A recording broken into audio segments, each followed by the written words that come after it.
हे प्रभु, इस संसार में यह प्राणी नाना प्रकार के कर्म करके नाना प्रकार के सुख दुखों को भोगता हुआ उसी में आनंदित होकर के और जन्म मरण के चक्कर में रहता है। इस प्रकार से इसका किस प्रकार से इस संसार के आवागमन से छूट करके भगवत प्राप्ति हो सके, ऐसा ज्ञान मुझे दीजिए। और मुझे यह भी बतला दीजिए इस संसार में मनुष्य किन कारणों के द्वारा संसार में आकर के जन्म लेता है और फिर जन्म लेने देने वाले प्रभु को भूल करके और संसार के फंदे में फंस जाता है। इससे उद्धार होने की क्रिया भी बतला दीजिए। और मुझे किन तत्वों से, कितने तत्वों से इस शरीर की उत्पत्ति होती है, यह भी आप मेरे से वर्णन करिए।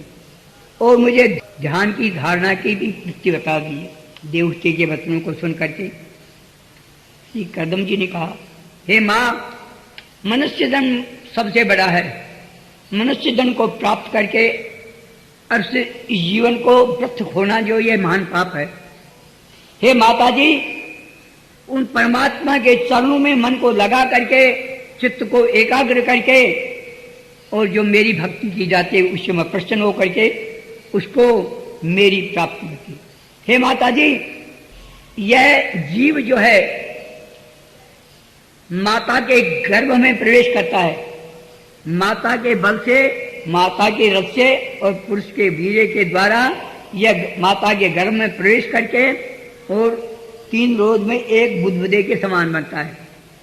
9 रोज में एक अंडा सा बन जाता है। 1 महीने में पिंड की तरह हो जाता है और दूसरे महीने में उसके छोटे छोटे ये इंद्रियों के हाथ, पांव, नाक, कान इससे चिन्ह बन जाते हैं। इस प्रकार से 4थे महीने में पूरा अवयव तैयार हो जाता है। 5वें महीने में उसमें श्वास लेने की शक्ति हो जाती है। 6ठे महीने में उसको ज्ञान हो जाता है। हे माता जी, इस प्रकार से यह जीव जो है 7वें महीने में अपने को दुख के जेल खाने में देख करके और यह घबरा जाता है, क्योंकि माता का भोजन जो है नमक, मिर्ची इत्यादि कटु तिक्त खाने से जो है उसका रस बन करके जब इसके ऊपर इस जीवात्मा को जो है वो जाता है रस बन करके, तब वह जीवात्मा उनसे दुखित होकर के और चिल्लाता रहता है। कहीं किसी को भी अपना रक्षक नहीं देखता है। दुखी होकर के वो नाना प्रकार से भगवान से प्रार्थना करता है, प्रभु एक बार भी मुझे इस जेल खाने से निकाल दो तो मैं फिर आपको कभी भी नहीं भूलूंगा। बार बार प्रार्थना करता है। माता के गर्भ में, वो माता गर्भ क्या है, उसके लिए महान जेल खाना है। उस जेल खाने में पड़ा पड़ा वह रात दिन भगवान की प्रार्थना करता है, क्योंकि माता जी हजारों जन्मों के कर्मों के बस होकर के वह माता के गर्भ में नाना प्रकार के दुखों को सहता हुआ और रात दिन मेरी प्रार्थना करता है। लेकिन अनेक जन्मों के किए हुए कर्म हैं, उनके द्वारा उन माता के गर्भ में वो भोगता हुआ जब मेरी स्तुति करता है तब मुझको उसके ऊपर दया आ जाती है। मैं उसको ऊपर कृपा करके और उसको उसे प्रसूति वाय के धक्के से गर्भ से बाहर कर देता हूँ। लेकिन गर्भ से बाहर होते ही और फिर वह मेरे को भूल जाता है। कहाँ पर मिल के जाता है, कहाँ, यानी कहता है वो मेरे को जो अंदर दिख रहा था, जिसका स्वरूप दिख रहा था, वो कहाँ है, जिसका ध्यान मैं कर रहा था वो कहाँ है।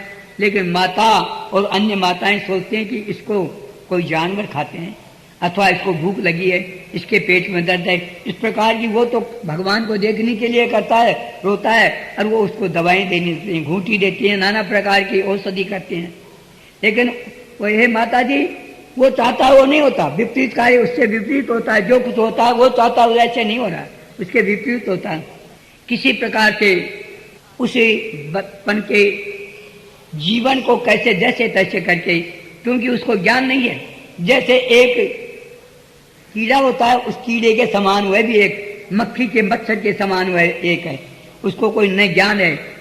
कब माता दूध पिलाती पी लेता है, भूख लगती रोने लगता है, नाना प्रकार के विकारों से वह दुख भोगता हुआ अब उस परमात्मा को भूल जाता है।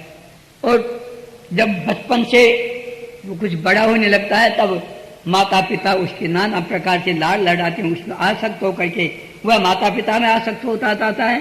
और ये माता जी क्षणेन, जिस प्रकार से एक क्षण के लिए मनुष्य आराम को प्राप्त करता है, उसी प्रकार ये जीवात्मा बचपन में नाना प्रकार के कष्टों को भोग करके माता पिता जब वो बड़ा हो जाता है तब उसका पढ़ाने के लिए भेजते हैं। पढ़ने में उसका मन नहीं लगता है, किसी प्रकार से उस उम्र को पार करता हुआ और वह जो है विद्या पढ़ करके विवाह के योग्य हो जाता है। जब उसका विवाह कर दिया जाता है तब वह स्त्री को प्राप्त होकर के मतवाला बन करके कामांध होकर के माता पिता का भी बैरी बन जाता हो और उसके कहने में आकर के वह कुत्सित कर्मों में लग जाता है, अपने परिवार का भी ध्यान नहीं रखता है। इस प्रकार से कर्मों को जाना। तभी हमारे एक संत ने कहा है, मनवा नाई बिचारी रे, मनवा नाई बिचारी रे, नाई बिचारी रे, लोभी मन नाई बिचारी रे, तेरी मेरी करता उमर खो गई सारी रे, उमर खो गई सारी रे, मनवा नाई बिचारी रे, ये मनवा नाई बिचारी रे, तेरी मेरी करता उमर खो दी सारी रे, अरे उमर खो दी सारी रे, मनवा नाई बिचारी रे, लोभी मन नाई बिचारी रे, ये मनवा नाई बिचारी रे।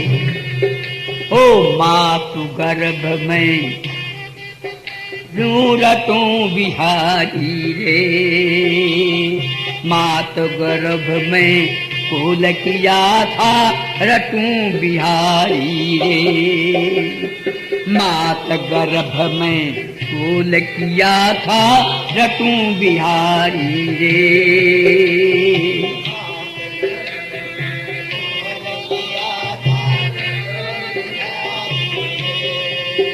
अजी बाहर काढ़ो नाथ भक्ति कर सूं थारी रे, बाहर काढ़ो नाथ भक्ति कर सूं थारी रे, मनवा नाई बिचारी रे, लोभी मन नाई बिचारी, तेरी मेरी कटा उमर खो गई सारी रे, उमर खो गई सारी रे, मनवा नाई बिचारी रे, बालपना में लाड लडायो माता थारी रे, बालपना में लाड लडायो माता थारी रे, भाई जवानी माता खारी प्रिया प्यारी रे, ओ भाई जवानी माता खारी प्रिया प्यारी रे, मनवा नाई बिचारी, लोभी मन नाई बिचारी, हो तेरी मेरी करता उमर खो गई सारी रे, अरे उमर खो गई सारी रे, मनवा नाई बिचारी, ये जो भी मन नाई बिचारी, मनवा नाई बिचारी, तेरी मेरी करता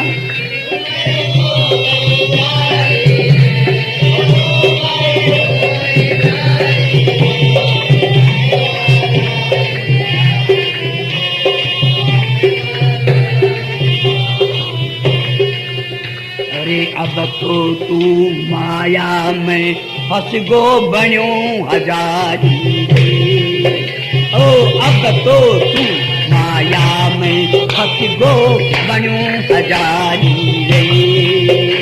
ओ अब तो तू माया में फंस गयो बनो हजारी रे।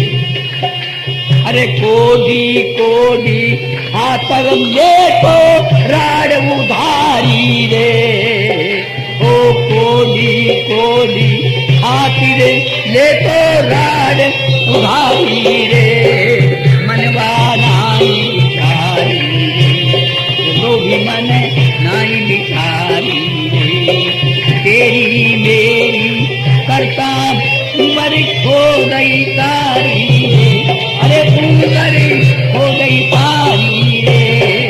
मनवा नाई बिचारी, जो भी मन नाई बिचारी रे। मनवा नाई बिचारी। अरे बूढ़ो भयो जब, बूढ़ो भयो जब, कहने लगी यो घर की नारी रे।